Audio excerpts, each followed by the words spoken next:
morning, everyone, and welcome to the Candidates for Governor Forum, co-sponsored by the Maryland Disabilities Forum and the National Federation of the Blind. I'm Andy Culp, the Executive Director of the ARC Maryland and a member of the Maryland Disabilities Forum. Before we get started, I have just a few housekeeping announcements. First, we'll have American Sign Language interpretation available for the entirety of the event this morning. We also have communication access, real-time translation, and Spanish translation available. Please check the chat for information on accessing those resources. This forum is for educational purposes and is intended to inform voters with disabilities, their families, and disability advocacy organizations that provide community supports and services to people with disabilities. The Maryland Disabilities Forum is a long-standing tradition in Maryland, dating back decades, and has always been a civil, nonpartisan opportunity for major party candidates to share their platforms and views in a safe and welcoming environment. This forum is the result of several months of planning and work to bring you, the Maryland voters, important information so on election day, you can make informed decisions.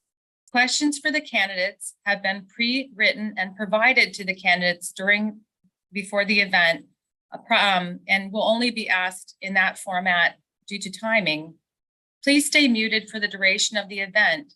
If you have a question for a candidate that is not asked by our event moderators during the Q&A portion, you can put your question in the chat or email your question to the email that we are now putting in the chat, which is lchasse@thearcmd.org. We will be sure to capture all questions put in the chat and provide them to the candidates so they may have the opportunity to respond in writing after the event. We expect over 500 people to join the event virtually through Zoom or through our live stream on YouTube platform. That link for the live stream is being put in the chat now in case you want to capture it and share it with your networks. The event will also be recorded for those unable to attend this morning.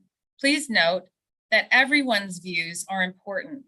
However, the Maryland Disabilities Forum will not tolerate those participants who disrupt the quiet enjoyment of others during this event. As such, participants who unmute or make disruptive or insensitive remarks will be removed from the live event. If you are removed, you are welcome to view the event via the live YouTube channel. If you have any technical difficulties, however, and you get disconnected from the event, you can use the same link that you used to get into the event today to rejoin. Those removed, however, for unmuting or disruptive behavior will not be permitted re-entrance.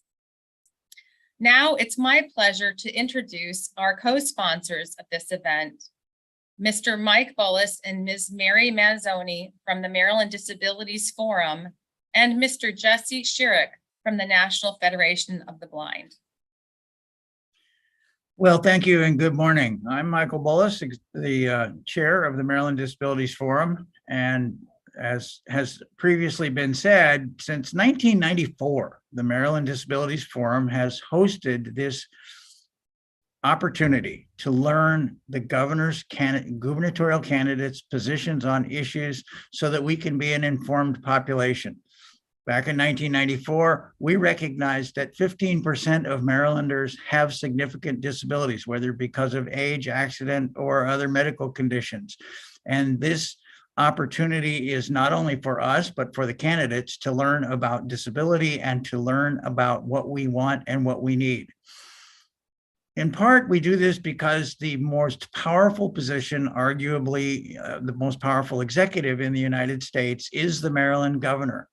And therefore, informing people with disabilities about what these candidates think is of vital importance to all of us. I want to thank both candidates for being here this morning, for being willing to answer our questions and inform the public. I also want to take a moment and thank Andy Culp of the ARC Maryland. She has put countless hours into this event, and we're very grateful for what she's done. I want to also introduce to you Mary Manzoni, from the executive director of Maryland Works. Maryland Works has been on this job since 1994, has helped sponsor every event, and has put countless hours of their time as well. And Maryland Works provides thousands of jobs for people with significant disabilities in Maryland, as well as those who are small business owners with disabilities. So I want to thank Mary and introduce her for any comments that she would like to make. Thank you so much, Mike. Good morning, everyone. I am Mary Manzoni, and I am the CEO of Maryland Works. It's an honor to be here today, and I was so glad to be a part of the planning. Again, I just want to thank Andy and the entire committee for their hard work in putting this together, and really excited for the outcome and for all the participants. Again, Maryland Works, as Mike stated, is really focused on providing the employment opportunities for individuals with significant disabilities. And we look forward to this, this event today. Thanks so much, Mike. Good morning, everybody. This is Jesse Sherrick, and I'm with the National Federation of the Blind, the nation's largest movement of blind people. We're proud to have our headquarters in Baltimore, Maryland. On behalf of the National Federation of the Blind, I wish to thank the ARC of Maryland and all of the event organizers for your hard work in bringing us together. We thank our candidates for sharing your approach to addressing the issues that matter to disabled people. Thank you, attendees, for your civic engagement and attention to the issues that affect our collective future. We urge you to register to vote, and please know, through your vote, your voice will be heard. Thank you all. And now for the moment you've all been waiting for. We will be asking questions to each of the two major party candidates this morning. In between each of the two conversations, we will provide information from the Maryland Board of Elections and Disability Rights Maryland. Your moderators this morning are Mr. Christopher Mason Hale and Mr. Matt Rice. Christopher Mason Hale is the Maryland Center for Developmental Disabilities Community Advocate. Chris is a former trainee of the Maternal and Child Health Leadership Education and Neurodevelopmental and Other Related Disabilities program, and a recent graduate of the University of Maryland, Baltimore County, where he received a bachelor's degree in social work. He also serves in Kennedy Krieger's ethics program as a community member and identifies as a person with a disability. Matt Rice currently serves as the Executive Director of People on the Go of Maryland. He is a disability advocate and former student at the Maryland School for the Blind in Parkville High School. Mr. Rice was formerly the Public Policy Director for the ARC Maryland and has been instrumental throughout his career in educating legislators on issues which impact the quality of life for people with disabilities in Maryland. Matt also serves as the chair of the Developmental Disabilities Administration Quality Advisory Council. Our first candidate up this morning is Mr. Wes Moore. Candidate Moore, welcome to the forum. I'd like to invite you to provide a brief introduction before we get into our Q&A. Bless you. Thank you so much. And good morning, everybody. I am very happy to be here with you. I am thankful for your leadership and to Mary and to Jesse and to Michael and to the entire team. I cannot tell you enough how much this opportunity means to me, how thankful I am for the chance to be with you today, and also just how thankful I am for the opportunity to work with you for the next decade.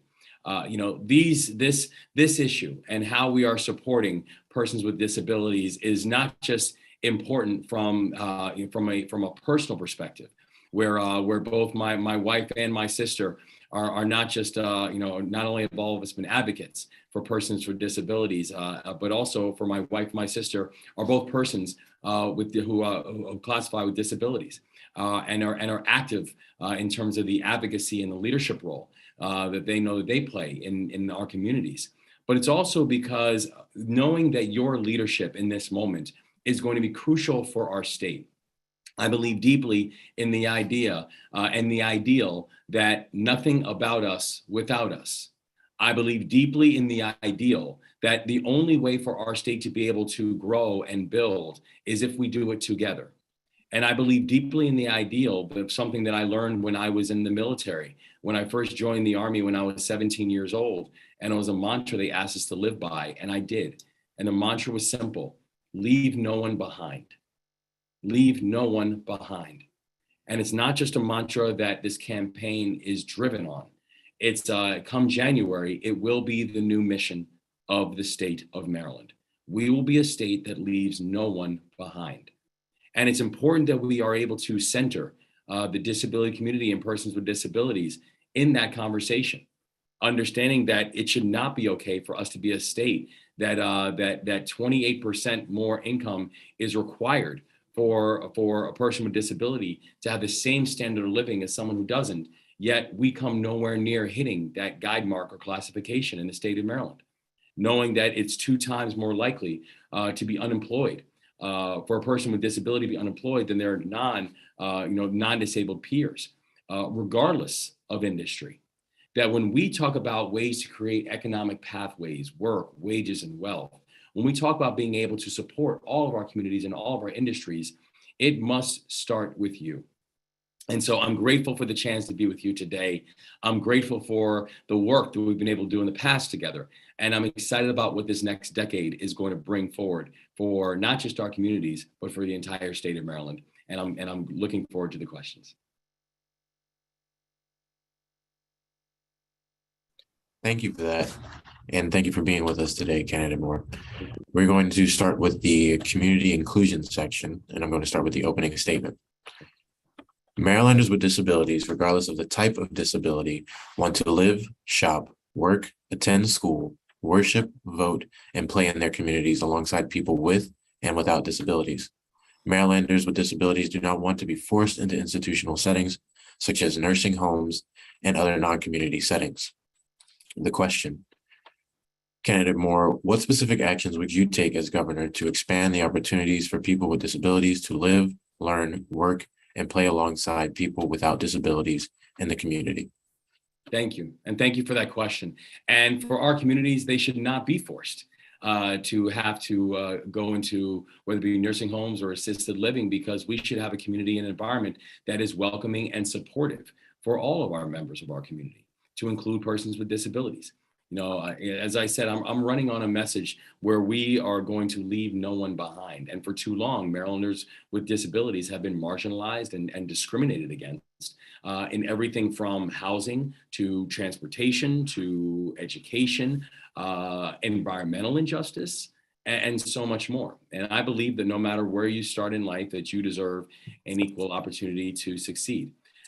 People living with disabilities, they experience hardships in many facets. And the thing that I plan on doing when we're thinking about the policies that we're going to put in place is we have to make sure that every one of our policies does not just have a lane in the way we're talking about supporting the disability community, but a lens. That is something that needs to happen and be translated throughout every facet and aspect of our state government. I will ensure that students with disabilities are able to succeed by fully funding and implementing the Blueprint for Maryland's Future. And when you look at the blueprint, one of the things I'm very proud of the blueprint is the blueprint was very specific and very detailed about what it meant to support students with disabilities. I'm also going to be urging Congress to fully fund the Individuals with Disabilities Education Act. I think that's important for the state to be able to have the resources that we need in place in order to support all of our students. We have to ensure that people living with disabilities have the same economic opportunity as everyone else. And, I want to promote economic mobility and establish set-asides in state apprenticeship programs, in training programs for people with disabilities, and also partnering with the business community to develop new employment programs and incentives to encourage companies to hire people with disabilities. We need to make sure that when it comes to housing, that we have housing that is not just ADA compliant, but housing that actually provides people to be able to grow and develop, and also for our seniors and our seniors with disabilities to be able to age in place and to be able to age with dignity. And so we want to create a society where regardless of where a person is, or regardless if with a disability that a person might have, that we are scoping out every segment and section of our society to be one that is welcoming, one that is inclusive, and one where the state government is going to hold all of those measures accountable to ensure that no one is left behind inside that process. Thank you for that answer. Thank you. Moving on to the next opening statement. Candidate Moore, Marylanders accessing Medicaid, home, and community-based services are experiencing serious delays up to a year in accessing services that they are eligible to receive. Waiting lists for many services are years long, and in some cases, people have died waiting for services. The Maryland Department of Health has reported that they are overwhelmed, and that one cause for these delays is that they are unable to staff the department to meet the demands to the community. On to you, Matt.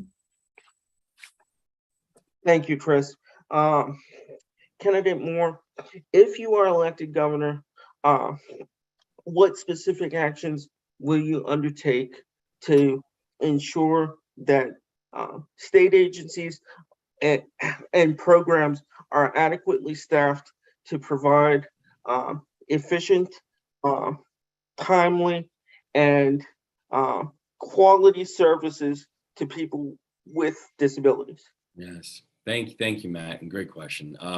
When we look at the amount of vacancies that we continue to see, and vacant positions that we continue to see in our state government, it's not just bad in terms of now you have people who are not working who need to be, but also these are basic functions that are supposed to be supporting Marylanders that are not happening.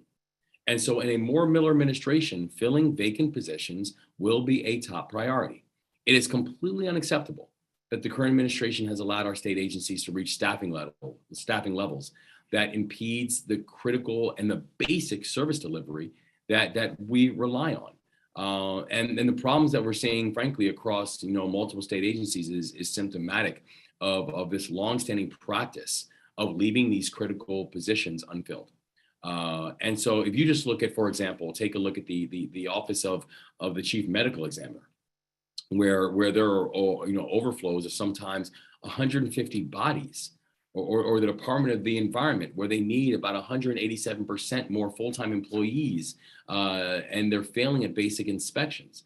And so as the governor, I'll be closely monitoring our agency staffing levels to ensure that we actually maintain high levels of staffing, we can deliver on critical services.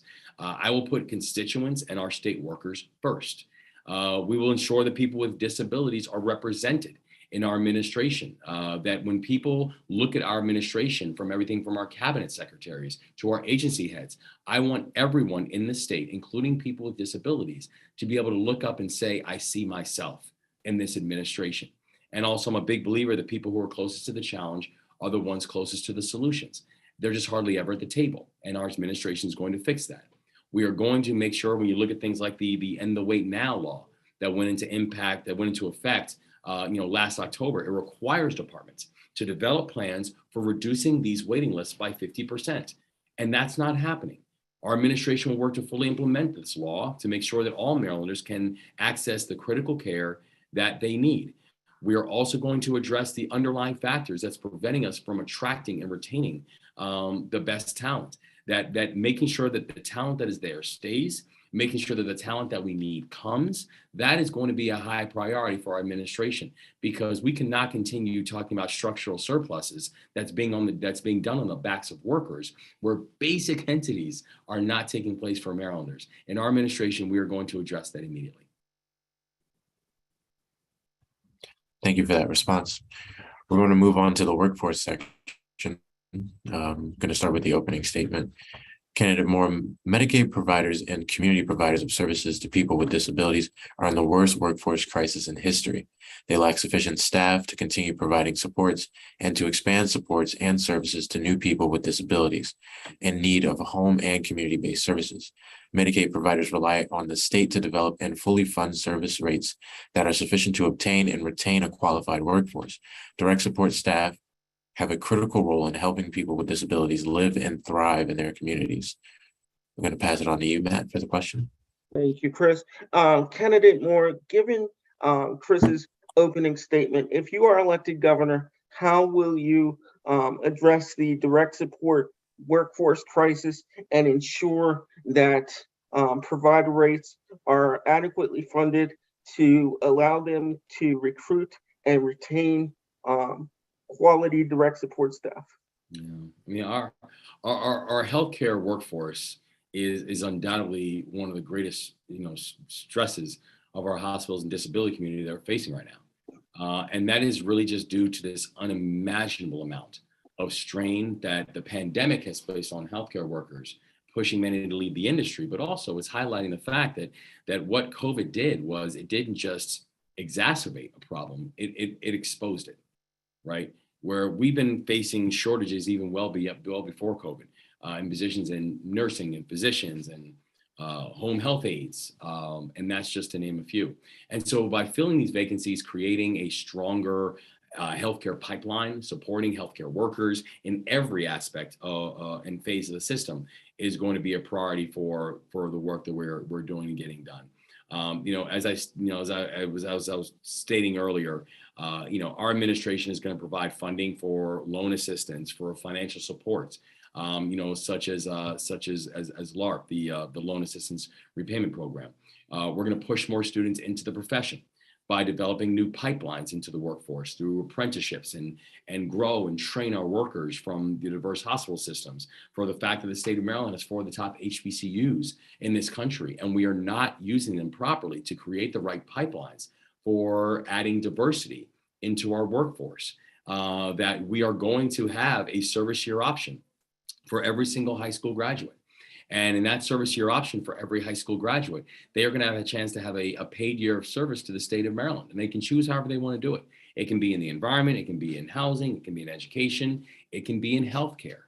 And we know that this is not just going to make that services sticky, and it helps to, knowing that service will help to save us. It also helps to address the college affordability crisis. It helps to address the experiential learning gap that we have for our students. And also it will help to build out the pipeline, but we also need to make sure we're thinking holistically about better supports for our workers' needs. And that includes how are we focusing on public safety and transportation and housing, which are determining factors of where people want to live and where people want to work. And so these are all things that we've got to be able to get done, both in partnership with local jurisdictions, in partnership with community organizations, but to know that you're going to have an important and a permanent seat at the table, and that it's through that we'll be able to open up and build stronger pipelines and opportunities into the healthcare industry. Thank you for that response. We're going to move on to the healthcare section. I'm going to start with the opening statement. Candidate Moore, accessible and affordable healthcare is important. People with disabilities experience barriers to equitable, affordable, and accessible healthcare that impacts independence, community life, health, and well-being. Even when healthcare coverage is available, insurance may not cover many critical services such as mental health counseling and durable medical equipment. People with intellectual disabilities and developmental disabilities often experience a higher instance of mental health issues. 2/3 of Maryland's counties have been federally designated as mental health professional shortage areas, and even with the existence of federal and state parity laws, Marylanders still face enormous barriers in accessing needed mental health and addiction care. On to you, Matt. So Candidate Moore, given the opening statement that Chris provided, if you are elected governor, how will you address the need for healthcare that is both accessible and affordable, and include the needs of those who may need access to mental health and substance use care? Yeah, thank you for this question. And when you consider the fact that throughout the pandemic, people with disabilities, they died of COVID at 10 times the average rate, due to the challenges of being able to attain PPE, vaccines, other basic healthcare resources. We failed. As a large society, we failed people with disabilities.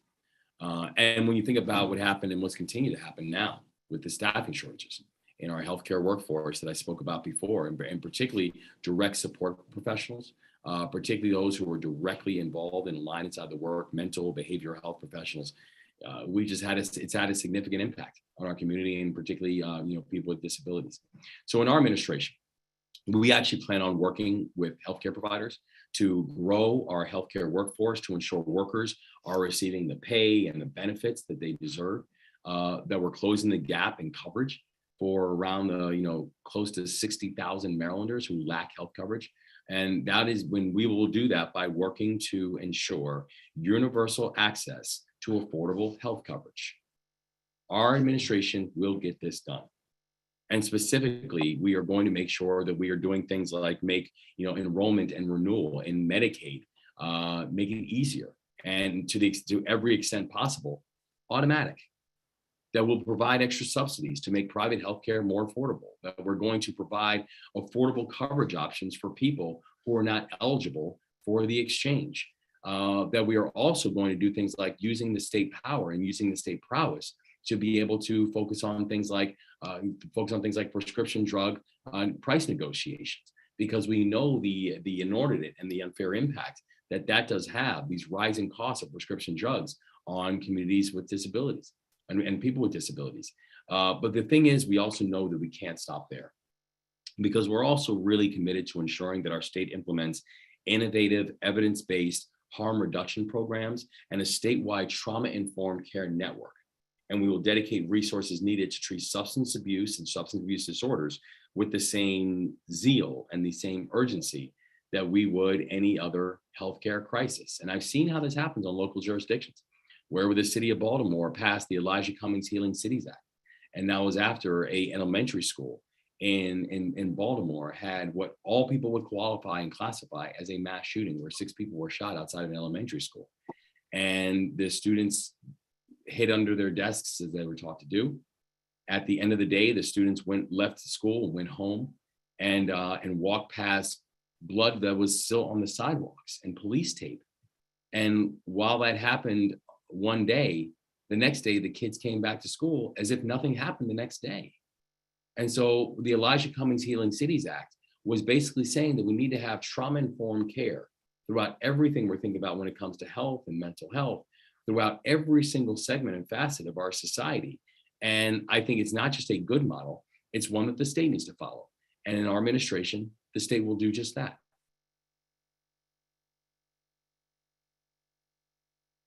Thank you for that answer. response. Thank you.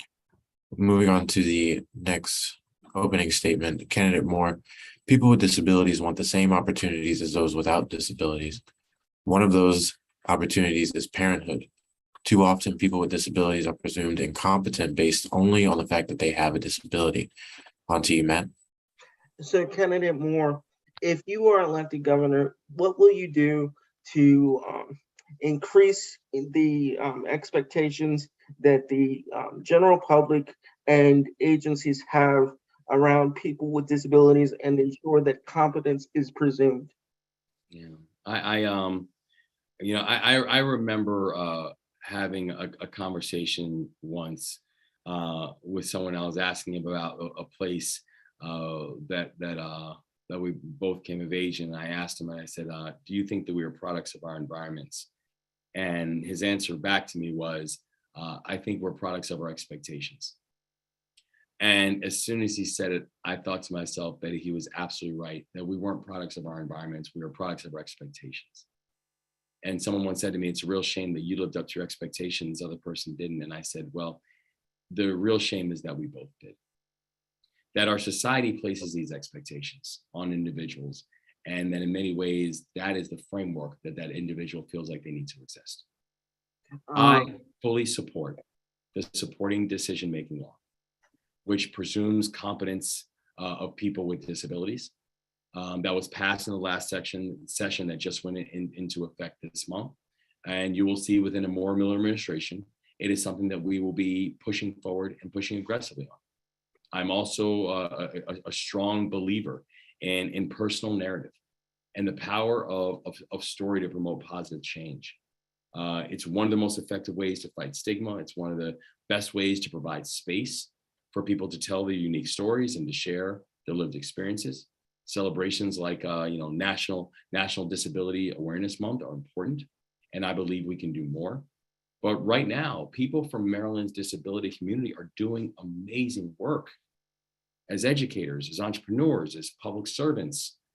And I believe it's important to elevate their success stories so that younger generations can hear their voices, can see their accomplishments, can be inspired to see the future of their accomplishments. And also that it's not just important for children with disabilities to be able to see and appreciate and understand those stories. It's important for all Marylanders, because the more people can see that, the more people appreciate that, the more people can understand and hear these stories and make them part of just a normal, common framework of Maryland society. It's both will be a better state, but will be a more welcoming state as well. Thank you very much for that response, candidate Westmore.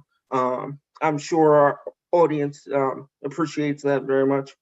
On to the opening statement. Our next question relates to employment. The opening statement is Marylanders with disabilities face an unemployment rate that is many times higher than that of our non-disabled peers.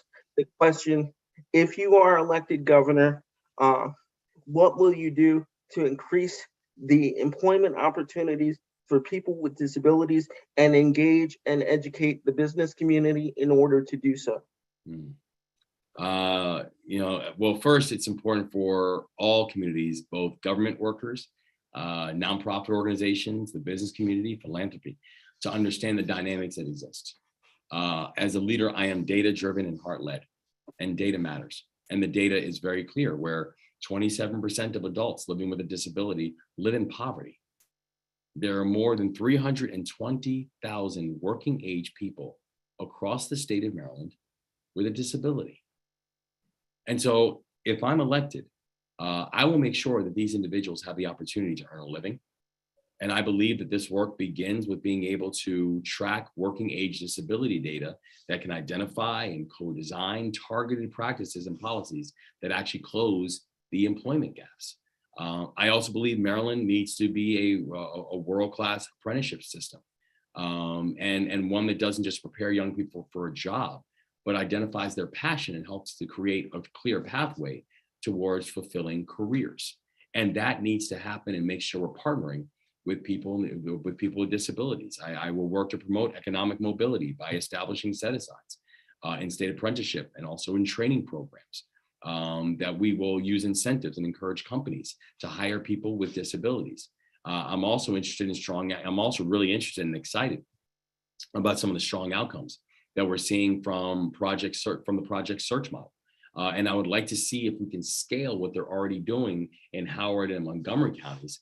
I want to see if we can scale that throughout the state of Maryland. There are so many community and business partners that I want to support disabled workers, entrepreneurs, as governor, and students as governor. And I want to make sure that we support these partnerships and increase access and awareness of them for the entire disabled community. Thank you for that response. We're going to be moving on to the housing section. I also want to mention that we have about 15 minutes left. So the opening statement, candidate Moore, people with disabilities want and need accessible and affordable housing. In Maryland, there is simply not enough housing to meet the current and expected needs of people with disabilities. Marylanders with disabilities want to live as independently as possible. They want and need access to the same housing types as people without disabilities. The question, if elected governor, how would you address the critical shortage of accessible and affordable housing? This is the challenge that is just absolutely just prolific throughout the state, and something that is also just getting markedly worse at a pace that it's important that people recognize and understand, and we have a government that's ready to move on. Maryland is short about 85,000 rental units for low-income households. And with our state, it's expected to see an increase of nearly 100,000 low-income households by 2030, which will worsen this shortage if we fail to act now. And so additionally, the cost of rent in Maryland is currently the third highest in the nation. I'll say it again, the cost of rent is the third highest in the nation. It's unacceptable for Marylanders to be paying more than 20% of their income towards rent. But right now, the answer is, for the average Marylander, the answer is 40% of their income is going towards rent. So there's three things that we've got to do. One, we've got to produce more affordable housing. And when I say produce more affordable housing, that means for anyone who says, well, we have enough affordable housing, it's just regulatory red tape and all this kind of thing. My answer is, we do need to address the regulatory red tape, and we do not have enough affordable housing. We have to produce more. We have to make sure that it's targeted, and we have to make sure that it's served and supported. The second thing is we have to preserve the existing inventory that we have. Where you have certain inventory that's sitting in the state of Maryland, but a lot of that inventory is inhabitable and it's difficult to access. We have to preserve the existing affordable housing units and inventory to make sure that we're having enough of a robust system and a robust portfolio. And the third thing is, we've got to do a better job of protecting our renters. And protecting our renters means things like making sure we are funding and making sure we're supporting things like right to counsel in eviction court, because we know that landlords will have counsel when it comes to an eviction court. Oftentimes the tenants who do not. And when you look at the dynamic of tenants who do not have and landlords who do, the chances of it going toward the case going towards the landlord is over 90%. Versus when you look at, you introduce a public defender, that now drops in half. And so we will be able to do things like expand the Maryland's Affordable Housing Trust, create a dedicated source of revenue for organizations to build and maintain affordable housing units, develop first generation home buyer down payment assistance programs that targets aids to the areas of greatest need. We'll be able to protect people with disabilities from facing eviction, and by ensuring that there are certain protections and restrictions in place. But broadly, we have to continue to expand opportunities for work and wages and wealth. That is the North Star for our administration: pathways to work, wages, and wealth. Because if we can do that, it's also helping to address the housing issue that so many people and families are facing right now. Thank you again for that response. We're going to be moving on to the transportation section. The opening statement, candidate Moore: Maryland's current transportation system that supports people with disabilities is woefully inadequate, both in overall capacity and dependability. Public and shared ride paratransit transportation does not often cross county lines. Wait times are unreasonable, and as a result, people with disabilities are at risk. Matt, on to you. Thank you, Chris. Candidate Moore, if you are elected governor, what will you do to address the availability and dependability of transportation for Marylanders with disabilities? Yeah, I mean, we're going to move with a real sense of urgency on this. And the nice thing is that we actually have resources to do it. If you look at what's just come from the federal government alone, that the fact, if you look at ARPA, there's upwards of $7 billion plus that's coming in that is earmarked towards transportation and infrastructure. If you look at what has happened and the capital that we have allocated towards the various mass transit options, we have a generational opportunity and generational resources to be thoughtful, to be direct, and to be deliberate. And that also means addressing the challenges that people with disabilities are having. People with disabilities are 2 times more likely to have inadequate transportation assets than others. Transportation is such an important issue because it's the way we access jobs, our faith communities, healthcare, recreation. Everything is about, do you have an ability to get there? And too many families right now are experiencing the loss of a family member while driving, walking, and biking along the roadways in the last 5 years. In the last 3 years, I believe, there's been over 500 fatalities per year on Maryland's roadways. And so what we're going to do is, as governor, I will make sure that I'm working in partnership with our local communities and local jurisdictions to actually implement proper safety measures, speed bumps, right-of-way enforcement, to ensure that people should have freedom of mobility in their own neighborhoods and in their own streets. We are going to improve transportation options by expanding Maryland's mobility transit and its paratransit service so that all Marylanders can have access to the mobility and the transportation options that are needed to work and shop and enjoy all the things the state has to offer. And we're going to work to make sure that all local jurisdictions are part of the process. That when we say that we have to asset map our entire state, when we say that we have to have frameworks for our entire state to be able to be a part of a planning process, think about urban and rural and suburban planning, that means that it's those who are in the communities need to have a seat at the table and need to have a say as to how these transportation options are moving. That we're moving with equity, both who is building it and who can benefit from it, that we're moving with a clear understanding and support of the environment, and that we're doing it with the way that local jurisdictions are having input. We are going to do all three of those things, and that's the lens that we'll look at all of our projects in a more Miller administration to be able to make sure that works. And I'll just say one more quick thing, that I could not be more proud to have someone like Delegate Aruna Miller as my running mate on this journey. You know, this is a person who is a seasoned and a deeply respected legislator out of Montgomery County, but is also a civil and a transportation engineer by training. And so as we move forward to pull this together, I could not be more happy and more excited to work closely with her on this, but also knowing that core mobility, and specifically the way all of these issues from walking and biking and buses and rail and vehicles will impact all of our communities, and particularly our communities of people with disabilities. Thank you for that response. We're going to move on to the access question, and then we have one more question after this one. Candidate Moore, people with disabilities should have access to the legislative process and physical access to state and government buildings. In addition, state agencies should provide information that is accessible in plain language, other languages, alternative formats, and if online, screen reader friendly. On to you, Matt. Thank you, Chris. Candidate Moore, if you are elected governor, what will you do to ensure that the state evolves to provide equitable access to information and assistance to Marylanders with and without disabilities? Yeah, well, thank you for that. And my administration is not just going to include the disability community in policy and decision-making discussions. We're going to welcome the partnership and fully appreciate the intersectionality that's inherent within the community. Again, it goes back to what I was saying during the opening, nothing about us without us. That these decisions are not just going to be made for the community, community of people with disabilities. It's going to be made with.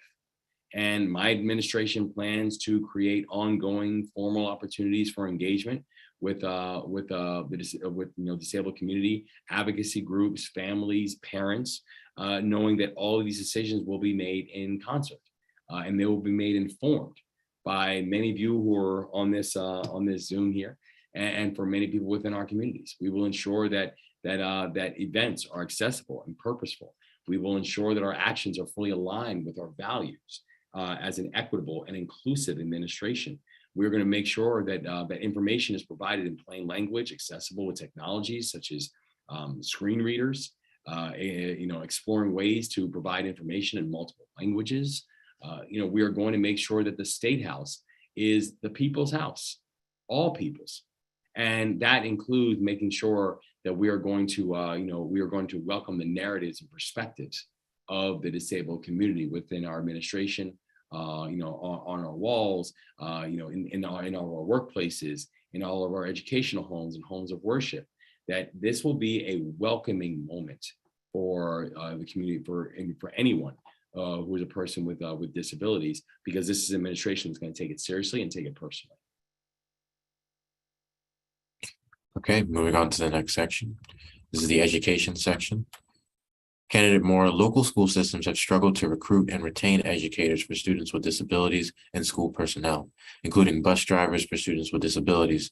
The pandemic has made the situation worse.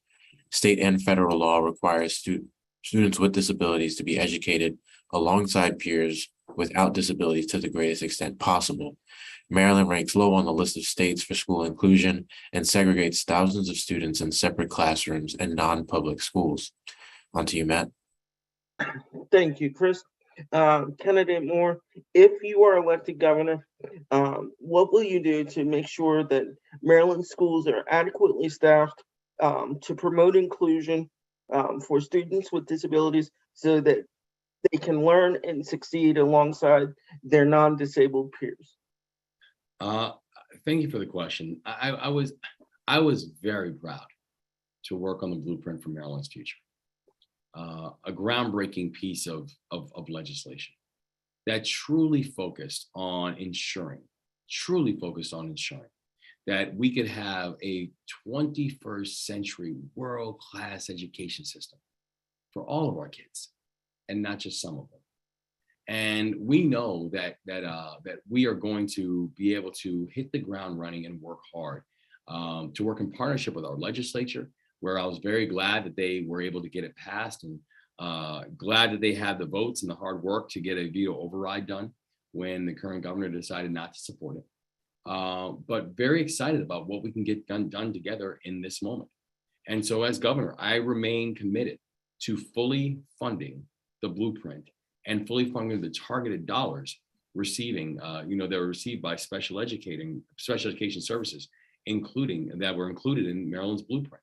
I think it's important. I think it's necessary, and we are going to make sure that it gets done. Securing that additional funding to ensure that students with disabilities are well positioned for a bright future in the workforce, and frankly, a bright future in Maryland's workforce.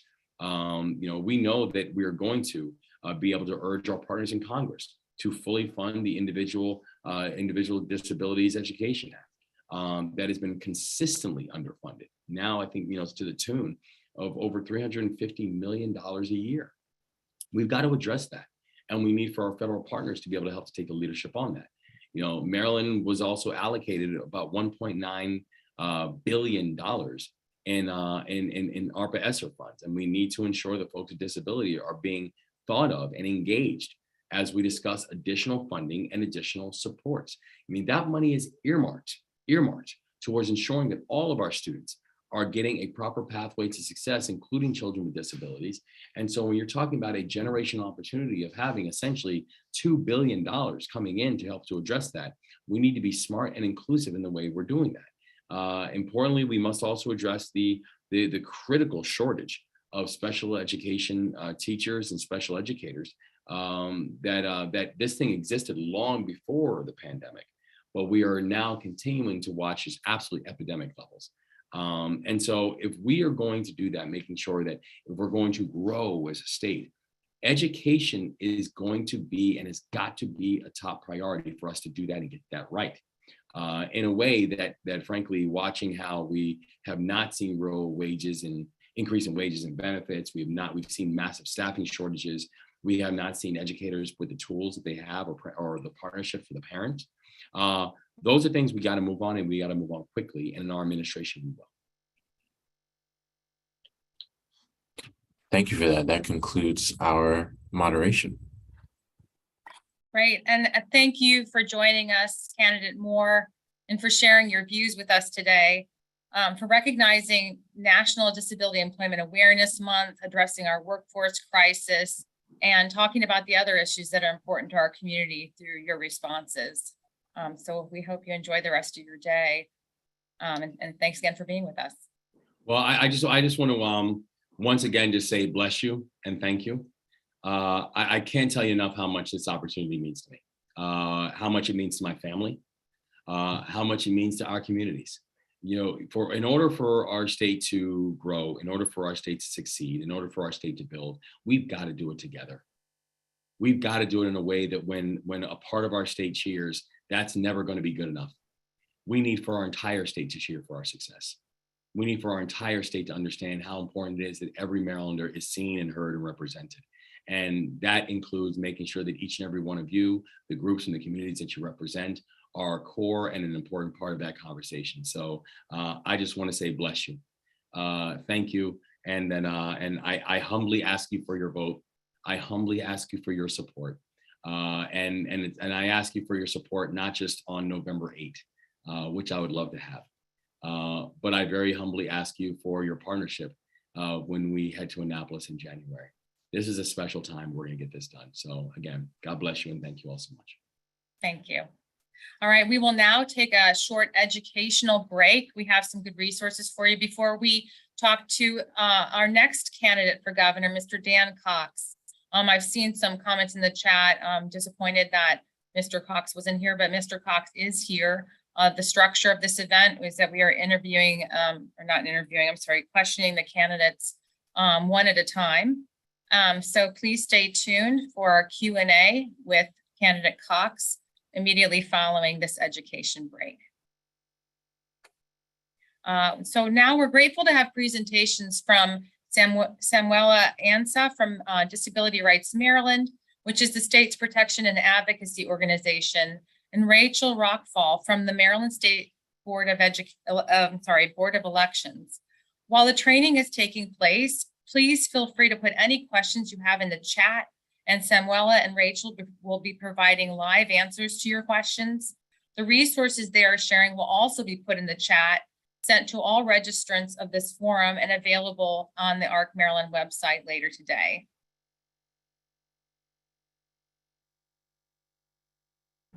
Hi friends, my name is Samuela Ansa, and I'm the voting rights advocate at Disability Rights Maryland. I am a dark-skinned Black woman with black twists and a brown sweater.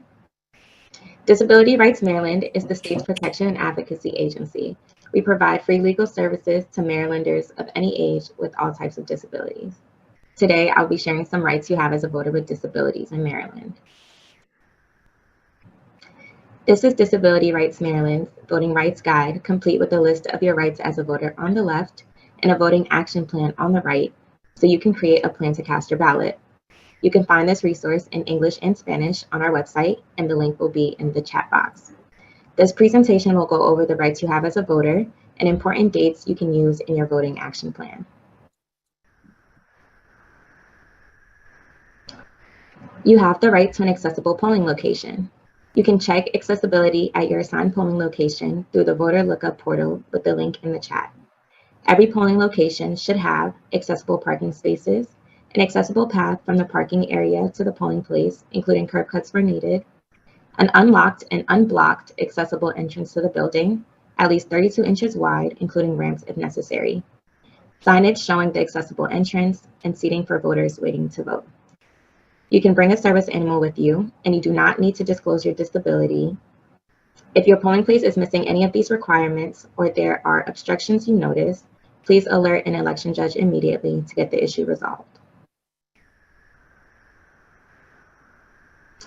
You have the right to assistance as you vote. You may bring someone to assist you as long as the person is not a candidate who is on your ballot, your employer, or an officer or agent of your union. If you don't bring someone with you, you can ask an election judge for assistance when you check in to vote. You can also bring a marked sample ballot with you to assist you as you mark your real ballot. You can find your sample ballot for your county through the voter lookup portal and on the 2022 election page on the Maryland State Board of Elections website. The link will be in the chat. It is a good idea to bring ID with you, but most voters will not need one. The only circumstance you will be asked to show an ID is if you are a first-time voter in Maryland and you registered to vote by mail and you haven't provided any ID to your local Board of Elections. You can show either a copy of a current and valid photo ID or digital ID, such as a driver's license, or a copy of a current utility bill, bank statement, government check, paycheck, or other government document that shows your name and address. Current means that the document is dated within the last 3 months.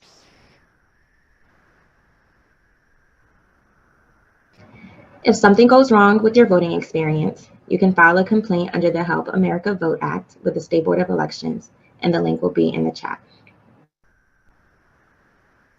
You can also contact Disability Rights Maryland. Our telephone number is 410-727-6352. You can also visit us online at disabilityrightsmd.org, and you can also email us at voting@disabilityrightsmd.org. On Election Day, you can call the Election Protection Hotline at 866-OUR-VOTE, which is 866-687-8683. Now I will discuss the upcoming general election, ways to register to vote, and cast a mail-in or delivered ballot. In Maryland, you have 2 chances to register to vote.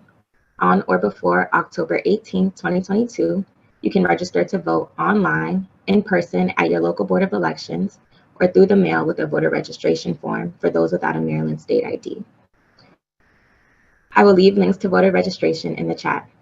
Maryland also has same-day voter registration, so if you missed the October 18th deadline, you can visit an early voting center or your assigned polling place on Election Day to register to vote and cast a ballot. In order to register to vote in Maryland, you must be a U.S. citizen and a Maryland resident. You must be at least 16 years old to register and at least 18 to vote.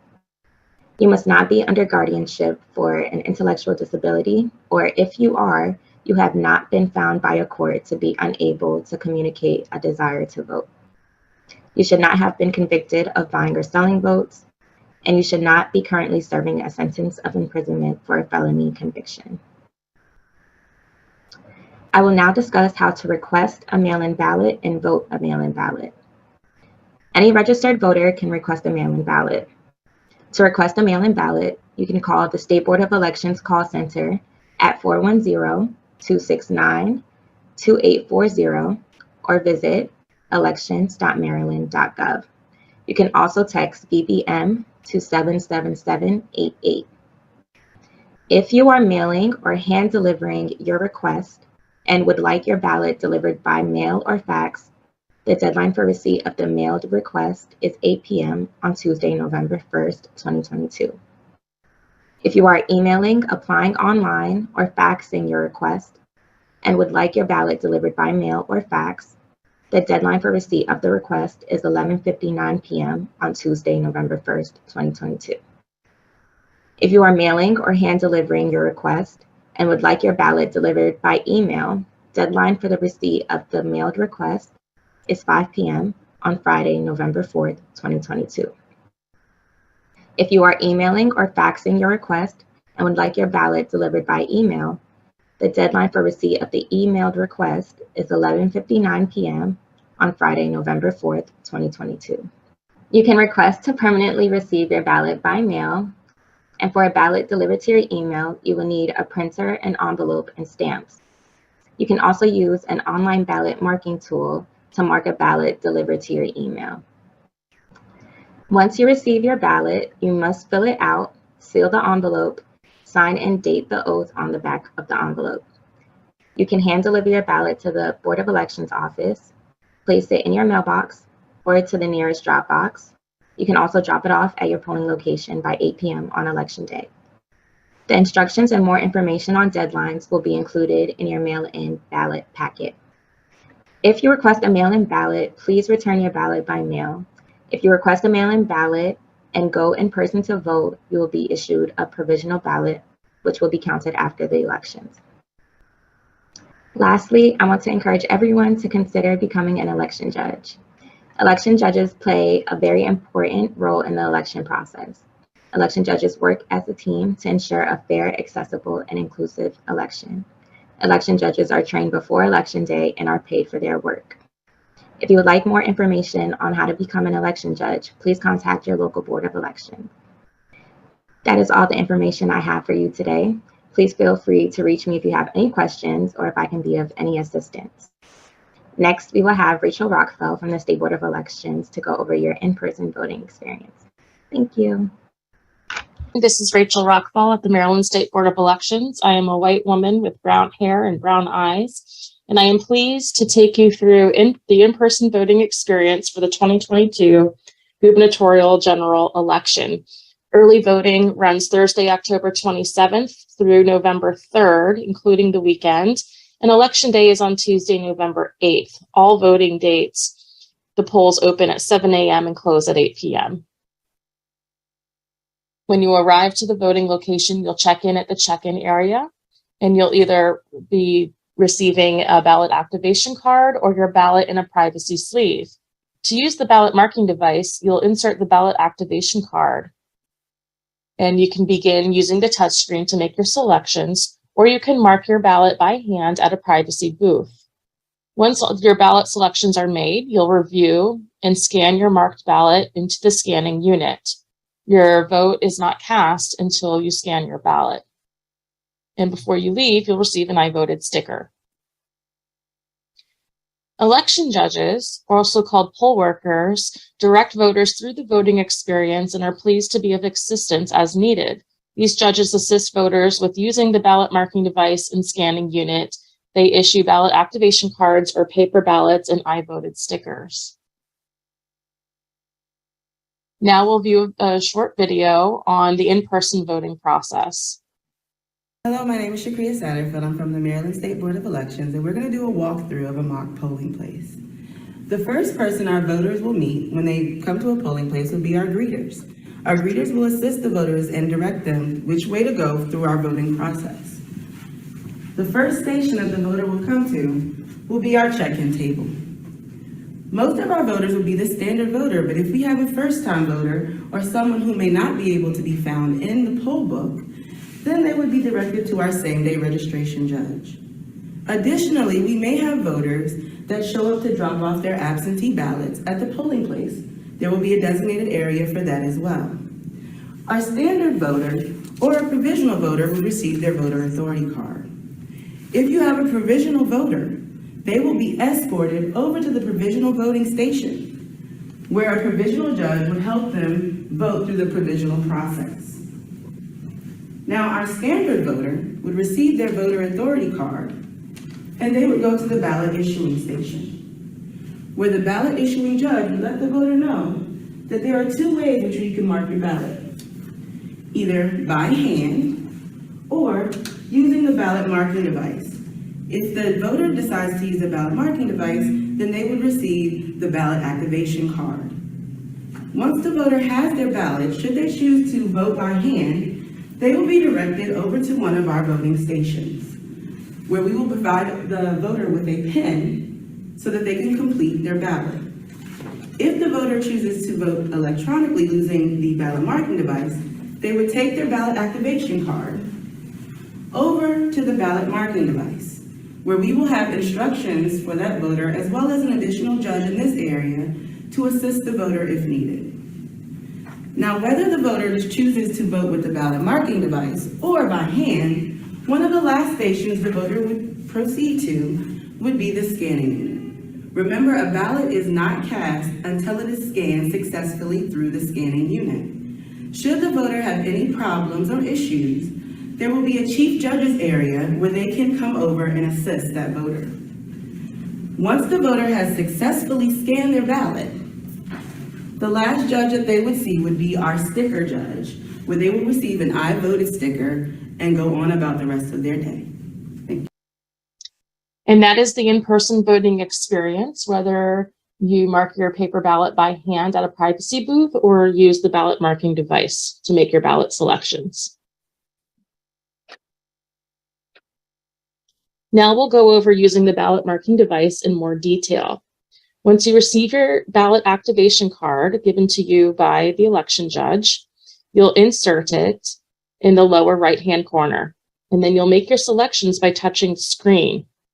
You can press the More button to see all candidates in each contest, and you can navigate through your ballot by pressing the Previous and Next buttons.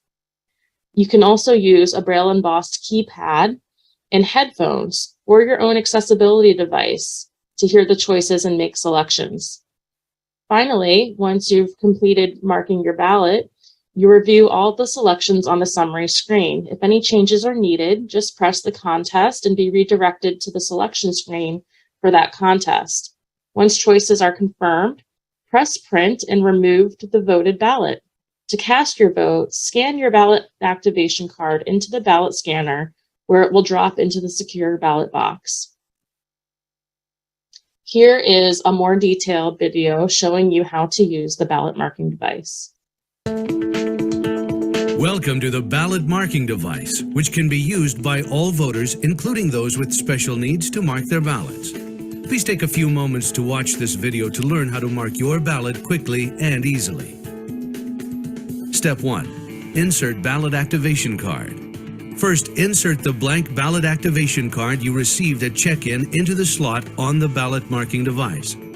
Align the corner cut on the card with the corner cut on the unit as shown. Step 2. Touch selections. Next, make your selections on the touch screen by touching the box with the candidate's name. Once chosen, your selection will change colors. To change a selection, touch the box with your new preference. You can easily navigate through the election contests by touching the options labeled Next and Previous. To cast a write-in vote, touch the write-in option to reveal a touchscreen keyboard. Then simply type the candidate's name and select Accept. If you have visual limitations, you can use the contrast option to change the screen to high contrast black and white. Selecting the zoom function makes the text appear larger on the screen. In addition, the ballot marking device is programmed to read the ballot to you. Headphones are provided, or you may use your own. A handheld keypad can be used to navigate the selections as the audio instructions guide you through the contest. You have the option to black out the screen to ensure privacy as you make your selections. Step 3. Verify selections. After you have made all of your selections, it's time to review them on screen to confirm your choices. To change a selection, touch it to return to that contest. Then, make your change and touch Next to return to the summary screen. The adjusted contest will remain highlighted on the summary screen. Once satisfied with your selections, print your card by navigating to the next screen. Print your voted ballot card by touching the Print Card option. Your printed ballot card will be returned to you from the same slot on the front of the ballot marking device. Step 4. Scan. Now it's time to insert your voted ballot card into the ballot scanner to cast your ballot. Place your printed card into the appropriate area of the tabulator. For more information, visit the Maryland Board of Elections website at elections.maryland.gov. This video was made in 2016 when Maryland first procured the new voting system. However, we still use the hashtag MDVotes. In review, Maryland is committed to making voting accessible to all voters. All early voting centers in Maryland are accessible to voters with disabilities. The BMD is available at all voting locations and early voting centers and in election day polling places. The headset and keypad of the BMD enables blind voters and voters with low vision to vote by listening to the audio ballot and making their selections by using the keypad, including high contrast and large print functions, and the ability to connect to other assistive devices. To use the audio ballot, just ask an election judge. They are there to answer your questions and provide any assistance if needed. Thank you for your time today. We hope to see you during early voting or on election day if you're voting in person. And you can reach us at 410-269-2840 or online at elections.maryland.gov. We are also on Facebook, Twitter, and Instagram as the Maryland State Board of Elections. Thank you. Thank you, Samuela and Rachel, for that important information. Attendees, please check the chat for the resources that were shared during this presentation and answers to questions posed by attendees. If you're joining us late, we began this forum this morning with a Q&A with candidate Wes Moore, received education on voting rights and the voting process. And now we will move into the segment of this forum to talk to candidate Dan Cox. And I now invite Matt and Chris back to the screen. Candidate Cox, welcome to the forum. I'd like to invite you to provide a brief introduction before we get into our Q&A. Well, thank you, Andy and Matt and Laura, Chris, everyone. It's an honor for those who have joined us.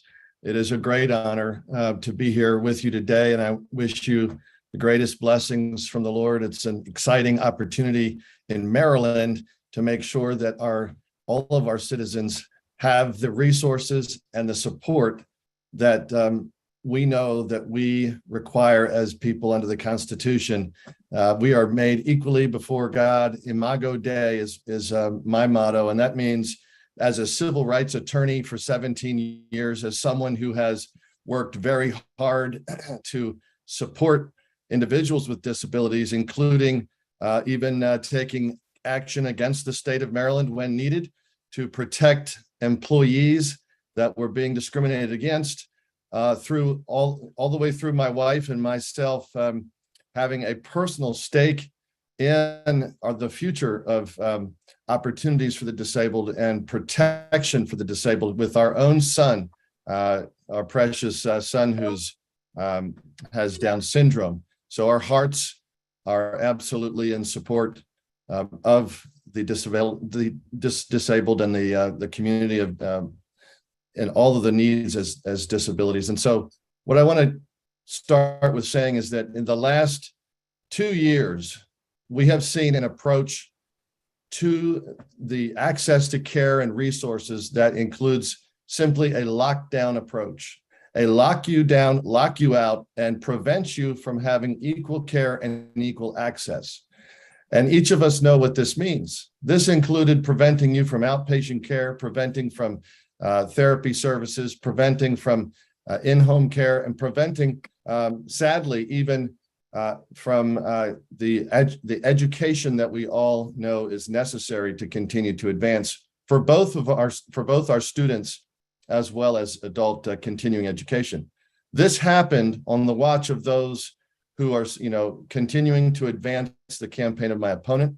And I respectfully have fought that for 2 years and will continue to fight it. And that's the premise of my campaign. I will never lock you down and lock you out of your care. I will make sure that access is paramount and that the opportunities will grow for individuals with disabilities to directly interact with their government. Right now, even, there is a lack of people in the government showing up to work and answering phones to help you. And that's because of the policies of those who are advancing the campaign of my opponent. That is what is going on. That's what the approach is that he will take. He has promised to take that approach. My approach is completely different. My approach is to say, expand access for you. Make sure the phones of government are answered and that the caseworkers are able to be empowered to carry that through promptly, quickly, and to give you the resources that you need. Never, absolutely never will your healthcare be forced upon you with a vaccine mandate, such as my opponent demands. Instead, we're going to make sure that you have access to options. We're not going to muzzle our children and kick them out of their classrooms and their external and extracurricular education opportunities. We're going to make sure that they have those opportunities. And as a teacher, I have seen, and someone who worked with our students during the COVID lockdowns, as a coach, I saw public school students and those students with disabilities suffering while those who could get their children into alternative options, which is exactly why I served as coach, because I was providing that for those students who were locked out of their schools. The difference was amazing. The children that I got to coach and that I got to serve did not have the extensive mental health crises that so many other students had and emotional crises. I just got back from an ARC breakfast this morning. And one of the things that is shocking to me and that each of us understand is the level of concern for our youth and the level of concern for parents being excluded from the access to care that our youth need. Right now, our youth have not recovered from the pandemic lockdowns, and instead, they are continuing with the emotional and socio mental health issues. And yet we're not responding appropriately. Instead, my opponent promises more of the same if he's elected. I will end it on day one. I will make sure that individuals are empowered, that our schools are open, and that you have access to the care that you deserve. And I'll give you some examples of this. I was proud to support jobs in education. And as a state delegate, I had the privilege of hiring one of my first employees in the state government, in the legislature, on my staff, was someone with a disability, cerebral palsy. And this young man just is a fantastic young man interacting with individuals, demonstrating that even though he had mobility issues, severe mobility issues, yet his bright spirit cheered the whole hallway, and all of the staffers love this young man. And that's what I see as a future for Maryland and a future for our community of those with disabilities. Secondly, we want to make sure that our parents are supported. Never again are we going to shut down shelter care and group opportunities in the name of anti-discrimination. As a discrimination attorney, someone who fights for civil rights for all individuals, it's an outrage that my opponent, his running mate, co-sponsored the bill shutting down your access to shelter care opportunities, claiming that they're eliminating discrimination, but the end result is many, many individuals who do not have the ability because of mental health challenges or physical challenges to actually go to a workplace were now excluded from their one option that they had for social interaction and for the one option that they had to better themselves. I'm going to end that and reestablish the shelter care, and the Ken Capone Act can still be provided for those who can access care, but we need an opt-out for those who can't. That's my approach. My approach is an all of the above to make sure that you have money in your pocket, reducing taxes, making sure that you have access to education that's safe and that doesn't have indoctrination, but instead empowers you to make money. And also that you have an access, to safe streets, and that the crime wave and rampant crime that we see going on is ended on my watch. As governor, I pledge to protect your community, to protect all of our communities, and to make sure that our lanes, just like I did as an elected town council official, establishing safe communities in our streets. We actually installed, that was my bill, installed speed humps and encouraged and actually installed accessible sidewalks for our disability communities. We need to have greater access for different mobility options for our communities, and those grants need to be there. And also, when you look at the classroom cameras, I just want to make a comment about this in terms of protecting our community. We have got to have special education cameras in the classroom, because our young people and our students need to have that level of support. And sometimes our teachers need to have the ability to have people come alongside and say they're not getting the funding and support they need. And this will protect both our students and our teachers. And yet the administrations tend not to want to fund that. Lastly, I'll close my opening statement with this statement, and that is, we need transparency in education policy.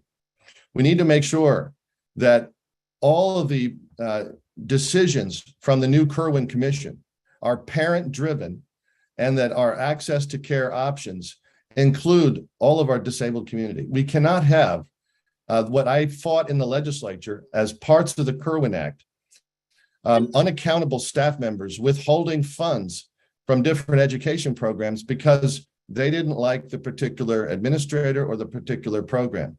We need to make sure that we empower parents. And so I will appoint to the State Board of Education advocates for parental rights and for disabilities. And I will appoint to the Kirwan Board the same, advocates for parental rights and for disabilities, to make sure that we never leave, the individuals that have disabilities to the side of the road and ignore the needs that we know must be funded and must be protected. And so it's an honor to be here today. The differences in the candidates for governor are clear.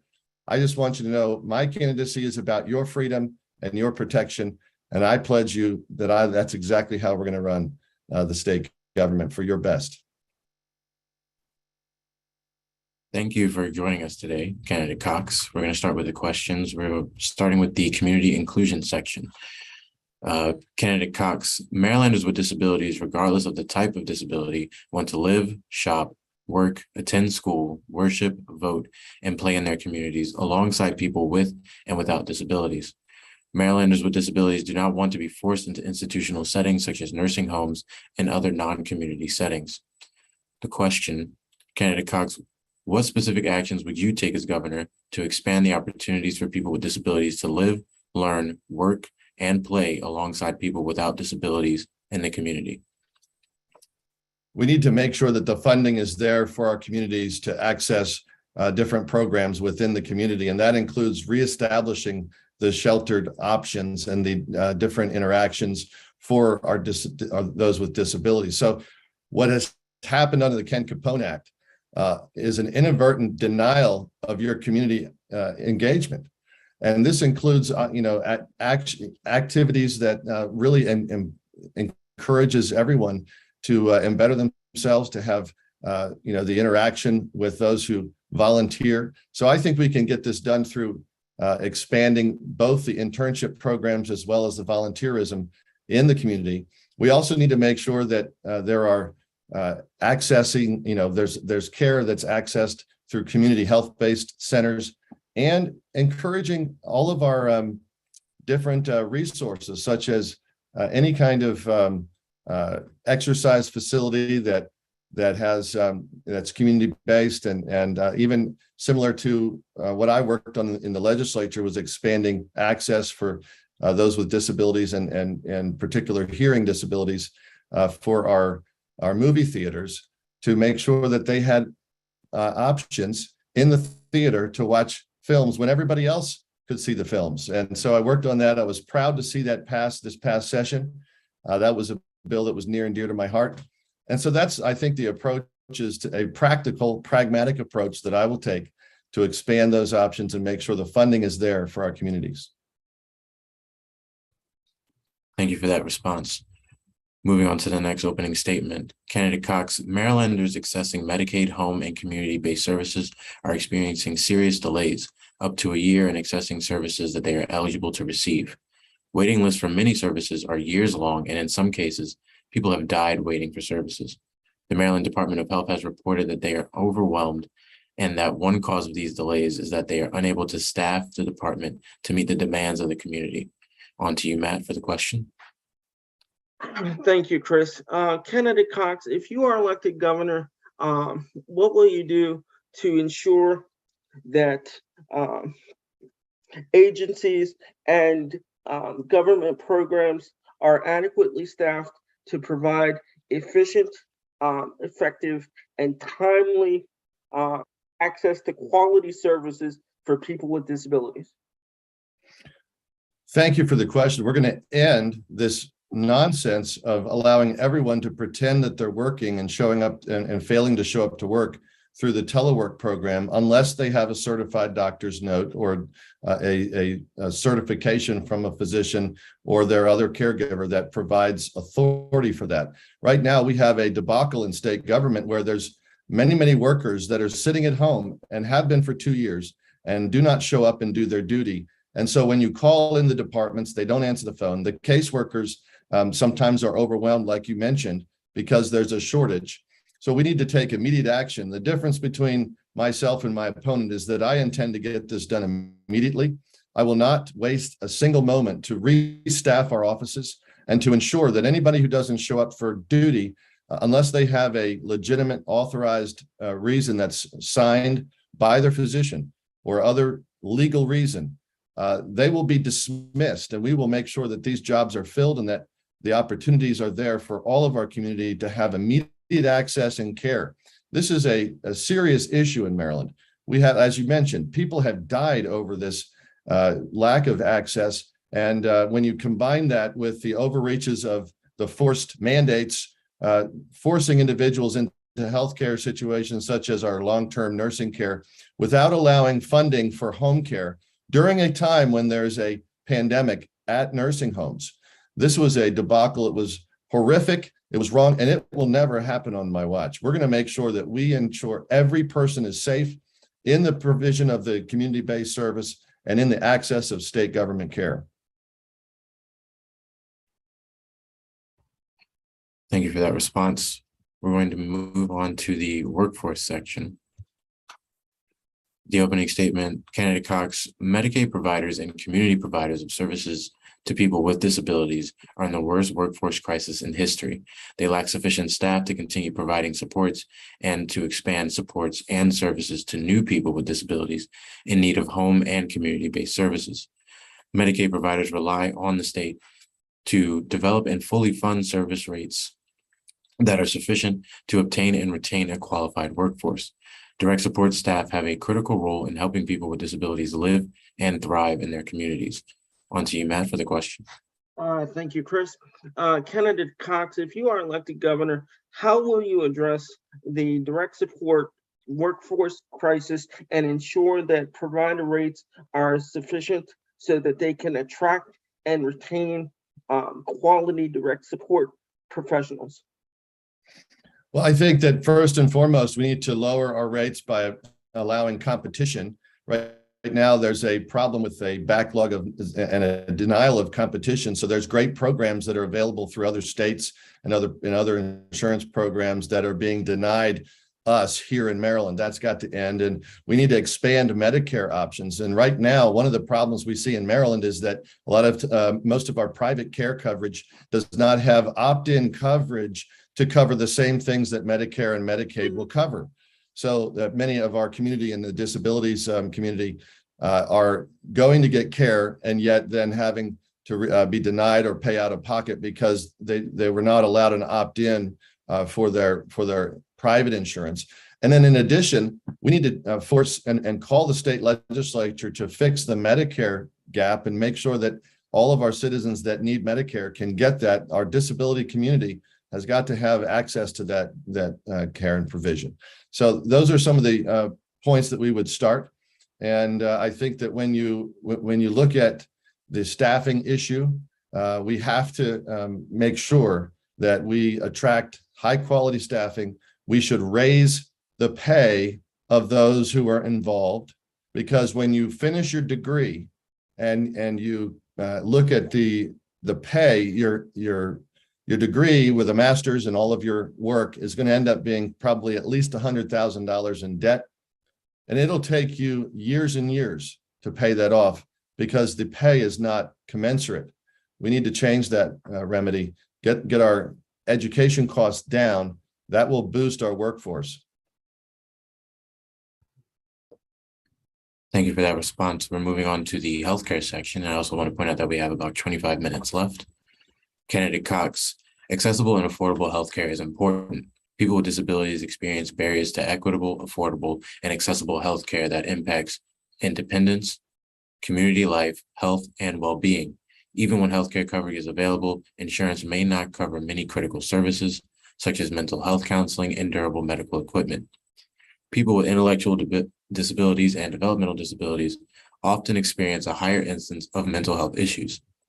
2/3 of Maryland's counties have been federally designated as mental health professional shortage areas, and even with the existence of federal and state parity laws, Marylanders still face enormous barriers in accessing needed mental health and addiction care. On to you, Matt. Thank you, Chris. Candidate Cox, if you are elected governor, how will you address the critical need for access to health care, which is both affordable and accessible, and addresses the critical need for access to substance use care and mental health? Thank you. And as a state delegate, I put several bills in to deal with this issue. Number one, we obtained funding for an opioid relief center in my county. And the reason that this was so important is because faith-based options are very successful in recovering individuals. And so we need to expand access for faith-based and other nonprofit access to have beds, to have housing, and to take immediate action for those struggling with both opioid and mental health crises. Secondly, I put a bill in for veterans that would deal with what's called CAM therapy, complementary and alternative and mental health treatment.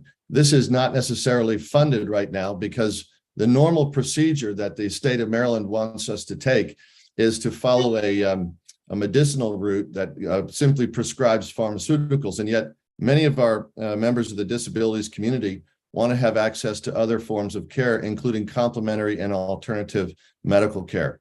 That is something that I support. I put the bill in for that. It had a large bipartisan support. In fact, it received at different times in the 2 years that I put it in, support from the Veterans Caucus. I intend to push for that to make sure that we have more options for all of our community. And then lastly, we need to ensure that the access that is there is accessible immediately. And like I mentioned and talked about earlier, that includes raising pay. That includes making sure that the phones are answered and that individuals with cases have those issues resolved promptly, and that we expand access in the market.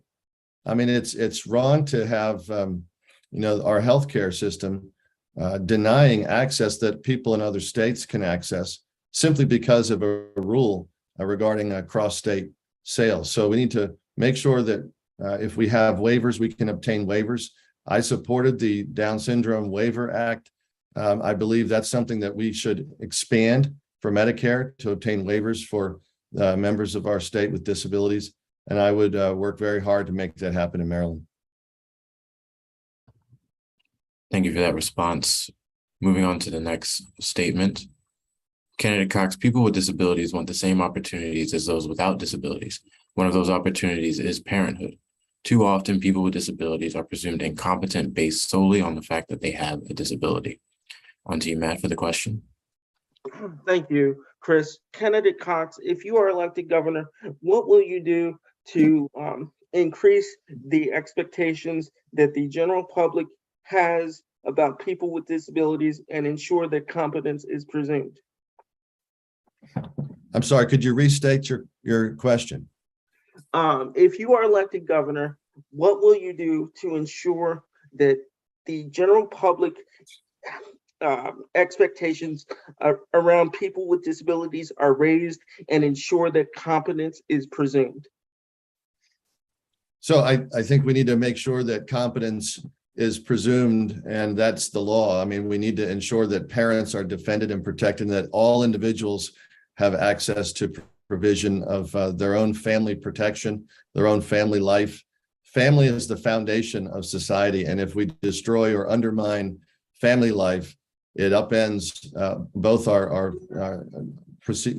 mental health as well as our community-based support and strength. So I have worked very hard as an attorney, as a civil rights attorney, defending families. I have fought against the removal of children from the care of those who the state was questioning. I have fought very hard to ensure that those who need access to care are provided that. I have fought, as I mentioned earlier, to ensure those employees who are disabled have a job and are not fired or discriminated against so that they can provide for their family. And as we know, many times this happens while different disabilities can occur while someone is a breadwinner for the home, and that can lock them out of providing for their family and change and create upheaval in the home. And so I have strongly advocated for these different civil rights remedies. And I think that going forward, we need to make sure that that continues and is expanded. I believe strongly that we should not remove children from the homes of those who are have hearing and visual impairment simply on the basis that someone's concerned. We need to have verifiable data and science and support parents. And that means, if that means making sure they have a care worker by their side, by all means, we should work to make that happen rather than taking the children away. Additionally, I think that individuals should be presumed to have the ability to make a living and to bring that money home and to have access for their families to the wealth and resources that will grow their families.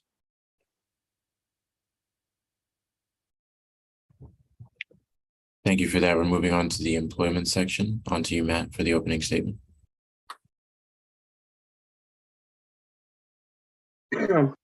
Thank you, Chris. Kenneth Cox, Marylanders with disabilities face an unemployment rate that is many times higher than that of our non-disabled peers. If you are elected governor, what specific actions will you take to increase the employment opportunities for people with disabilities, and how will you engage with the business community in order to do so? I would like to see tax credits. I know somebody mentioned earlier, how can we improve services if we're reducing taxes? And I'll tell you how. If you have an incentive for a tax credit for businesses to hire individuals who have disabilities and to make sure that they're paid equally and to make sure they have the training they need and the options, those tax credits become money in the pocket of the employee, of the person who's hired. Why? Because that's how the world goes round with small businesses. That's how we need to boost our state. And if we do that, I think we're going to see a growth in opportunities. We need to expand action with the Ken Capone Act to make sure that we're not just pretending that we're providing access to jobs. But what has happened in the last 2 years? We shut down, and my opponent is part of this. He has promised to continue this policy of based upon a CDC decision, not a law that I passed as a state delegate, but based upon innuendos, shut down half of our entire restaurant business. And 50% of our small businesses in Maryland were shut down in Maryland for the pandemic lockdowns. Now, that didn't happen in every state. I want everybody to understand this. That was a policy that happened here in Maryland, but it didn't happen across the country in every state. Many states were able to stay open, and many individuals, particularly the disabled community, maintained a much higher rate of pay and a much greater access to their own care because the state did not take those drastic actions.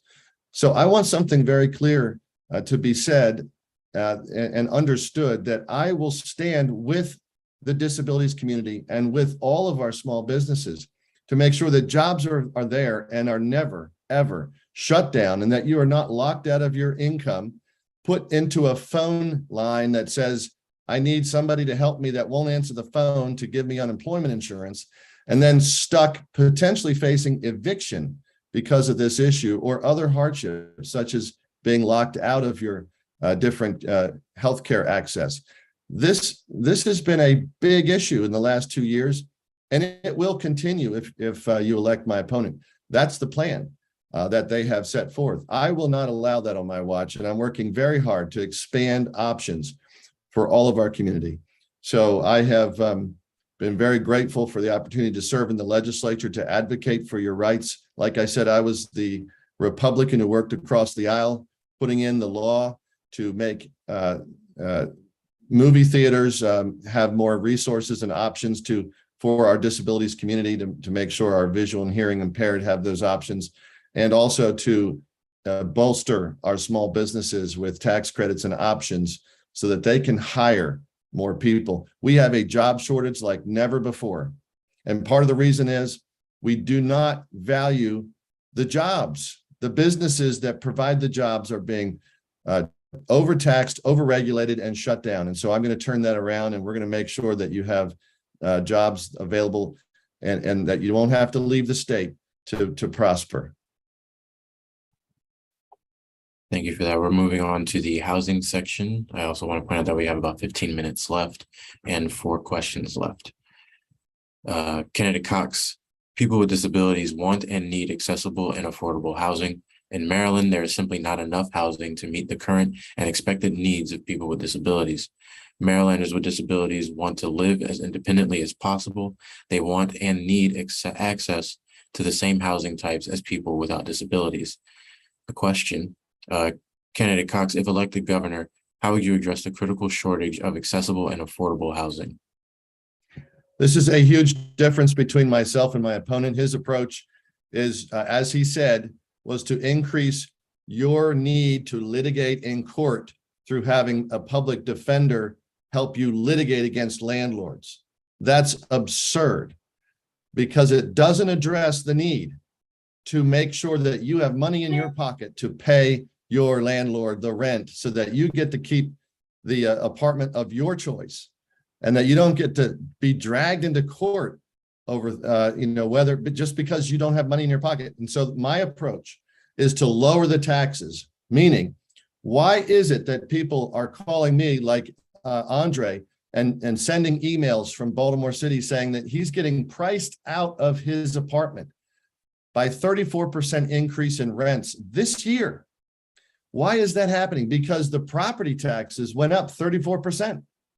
And so we have to lower property taxes and then create a mandate, an incentive for landlords to pass that savings back on. It lowers the rates of everyone, and it brings those rents right back down. And so when you use a valuation, and the governor can help set the tone for this, they can, the Department of Taxation and Assessments has tax assessors that do the valuation. I will order the department to produce a valuation assessment that uses the constant dollar approach, which means I will take inflation out of the tax system. And that will then lower your tax back to what the real dollar approach is. And that savings will be passed along to our tenants so that your rents won't be $2,300 a month for this, astronomically inflated price of a small bedroom. It will be back down to a competitive valuation. And when you do that, you will create an incentive to then build the housing that needs to be built. Right now, the current environmental approach is to sit on permits for affordable housing for up to 2 years. Now that's unconscionable. And my opponent, his running mate, sponsored the Maryland Green Acts that tie us to certain things like California standards on both building regulations, as well as trying to eliminate our gasoline cars by 2035. This will hurt all of our communities, including the disabilities community. We will not have affordable housing if we continue on that approach. So I will lower the property taxes, make sure that we streamline the regulations in the state of Maryland, and work closely with our county regulators to make sure that these permits are allowed to be approved immediately, so that affordable housing then takes off and we lower those rents and be more competitive. And this, by the way, is what's happening in states that are being run in a positive way with lower taxes. We have other states, even including Delaware, Tennessee, North Carolina, Florida, West Virginia, Pennsylvania, all around us, having much better situations than what we're going through right now. So I intend to take immediate action to provide that affordable housing. Thank you for that response. Moving on to the transportation section. Candidate Cox, Maryland's current transportation system that supports people with disabilities is woefully inadequate, both in overall capacity and dependability. Public and shared ride or paratransit transportation does not often cross county lines. Wait times are unreasonable, and as a result, people with disabilities are at a risk. On to you, Matt, for the question. So given Chris's opening statement, candidate Cox, if you are elected governor, how will you address both the availability and dependability of transportation for people with disabilities in Maryland?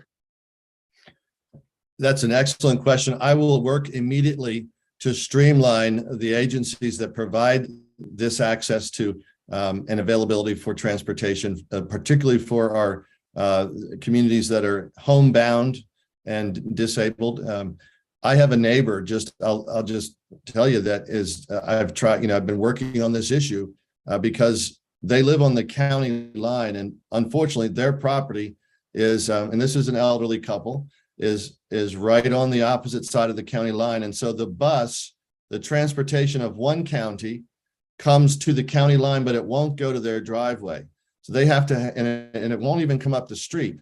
And because their county doesn't provide that service, they're sitting at home without access to going shopping and other normal things that need to happen. And so I intend to expand and streamline these programs that already exist, making sure that the availability is expanded across county lines, making sure that those who need the transportation can pick up the phone and somebody is there, and a bus driver, a competent, skilled bus driver is there, well paid, and they show up to work. This is going to take the determination of a governor with backbone to stand up and say, enough is enough. 2 years of sitting at home is enough. We have to get back to work.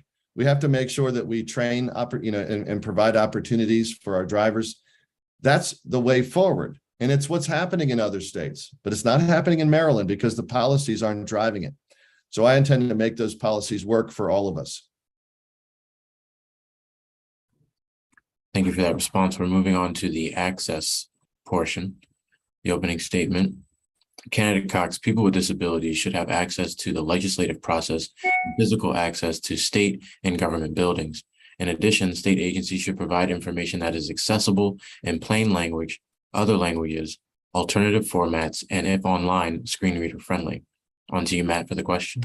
Thank you, Chris. Candidate Cox, if you are elected governor, how will you ensure that the state evolves to provide equitable access to information and assistance for Marylanders with and without disabilities? Well, on day one, I'm going to audit the Transportation Trust Fund, and we're going to publish that on the internet to see why it is that we have unequal funding across the state. And we have billions of dollars coming in directly to the Transportation Trust Fund, and yet none of us know why some of our communities are being ignored.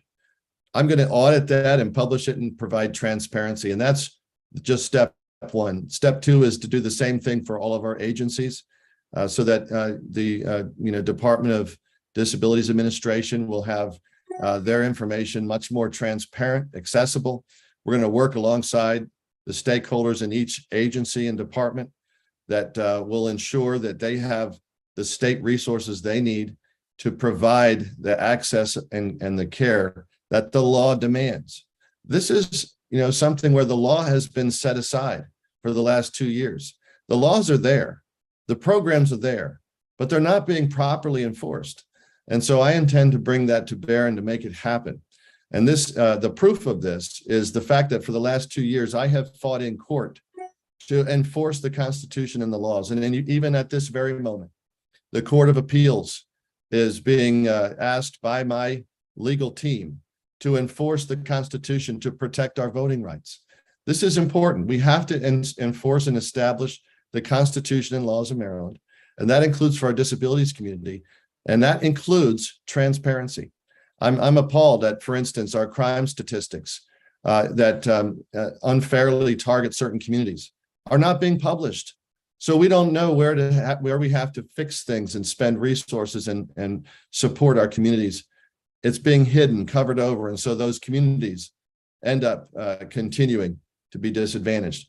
We can fix that. I intend to do it. I intend to bring transparency to government and put the people back in charge of their government here in Maryland. We're at our last question in the education section. Candidate Cox, local school systems have struggled to recruit and retain educators for students with disabilities and school personnel, including bus drivers for students with disabilities. The pandemic has made the situation worse. State and federal law require students with disabilities to be educated alongside peers without disabilities to the greatest extent possible. Maryland ranks low on the list of states for school inclusion and segregates thousands of students in separate classrooms and non-public schools. On to you, Matt, for the question. Thank you, Chris. Candidate Cox, if you are elected governor, how will you ensure that Maryland schools are adequately staffed to promote inclusion so that students with disabilities can learn alongside their peers without disabilities? As a state delegate, I hear my opponent and members across the aisle, including my opponent's running mate over years, saying the same thing over and over again. We need more funding from the federal government. Well, I'm sorry. Many of us understand that we are one of the most highly funded education systems in the world in Maryland. And literally, it's not reaching the classrooms. Literally, for the last 2 years, our disabled students have been not only denied equal education, they've been denied an education entirely. Many times completely locked out of their schools. This is a violation of Article 8 of the Constitution. And I intend to enforce Article 8 and make sure that our schools work for our kids. And step one, we're going to make sure that, yes, the funding is there. Step two, we're going to make sure that as I voted to increase teacher salaries, that we make sure we pay our teachers and not just the administration and the top-down bureaucracy. Step three, we need to make sure that we provide access for parents. When parents are involved, things get done. Parents are the mama bears and papa bears and protectors of their kids, and they cannot be excluded, lied to, or shouted down by anyone in our government, because government is there for the people. That includes putting cameras in special ed classrooms. That includes making sure that our special educators show up. I would respectfully and humbly object to saying that it was just the pandemic that caused the issue that we have today. As we all can agree, there are multiple factors, but one of the factors that created it, the issues now, were executive actions and government inadequacies and inaction that has put us where we are. And those inactions sometimes still continue. And we have got to change that immediately, put people back to work, make sure that the teachers are paid the salaries that they need, make sure that the the structure of the administration does not penalize teachers for doing their job, and ensure that parents are involved, make sure that also that our transitional services are there. And, you know, as a civil rights attorney, I represented a disabled young person, a youth in school. And instead of mandating our local public schools to have adequate resources and protections and staffing, you know what this particular school did? And I won't name it, but this particular school had a side room for any disabled child that they thought was acting out. Well, that's horrific. That's not how we do education. We have to make sure that we never, ever let that happen on our watch. And that means to bring government to bear and make them work for the people and provide greater access and greater care. So I am grateful for the opportunity to fix our education system. I believe in school choice. I believe in ensuring portability. And one of the things that I have pledged to do is to boost the Boost program. So what that means is parents will have $7,500 in their pocket per child. And if their school doesn't provide the services they need, not only do they get the $7,500 to portal that education to a private institution, but they're going to qualify for a waiver to get the special eds needs that they have at that private education system. And you know what that will do? That will cause our public education system to step up, because if they don't step up, you know, we're going to end up seeing that whole system being laughed at because they're not provided. They're going to be targeted by the parents to say, you're not caring for my child. And look over here, they're doing a much better job. And this is working in other states. I'm glad to see it working. I believe we can bring it here. When parents are back in charge of their children's education, the children statistically do amazingly better. They have a career and opportunity for the future, like you know, like God intended, like we as a nation and state intended. And we cannot cut parents out. We cannot continue to have these failing schools sideline our kids and then make parents be the bad guys. So we're going to turn that around in this state. We're going to take action and make sure that our kids are always protected. Okay. That concludes the moderation section. Great. Thank you so much for joining us, Candidate Cox. And you recognize the learning that students lost during the pandemic and the need to address that. And you recognize the need for additional affordable housing, among other issues. And we appreciate you taking the time to share your views with us today. Thank you so much, Andy, and to everyone. It's my privilege and honor. I would humbly and respectfully ask for your vote. You can go to coxforfreedom.com. Our election and our candidacy is about freedom. It's about putting power back to the people and empowering parents, and every single individual in Maryland is equal and has the opportunities that our laws and our Constitution mandates. And it's an honor to fight for you. I'm asking for your vote. Thank you so much.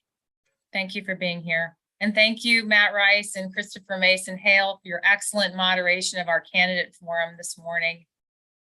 So now, as we prepare to close the forum at this time, I want to thank the Maryland Disabilities Forum members and National Federation of the Blind who were here today and who contributed several hours over the past several months to bring this forum to you today.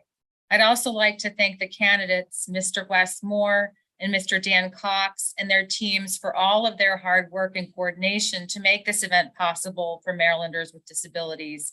Together, we can work to ensure Maryland is a model for other states in our practices and how we embrace diversity, equity, inclusion, and belonging. People with disabilities have equal rights to access all aspects of their communities, to live, learn, work, play, and worship in communities of their choice. Marylanders with disabilities, you represent a critical, valuable cross-section of citizens and voters in Maryland, and your votes are important. Please register and exercise your right to vote on election day. And thank you all for being here with us, and please enjoy the rest of your day. If you would like, you may now all safely unmute and say goodbye as we end this forum. Thank you. Bye. Thank you, Andrea. Goodbye. Thank you. Bye, everybody. Cox for governor. Bye. Have a good day. For governor. Bye. Let's more for governor. Go West for governor. Let's more for governor. More for governor. Yes, More for governor.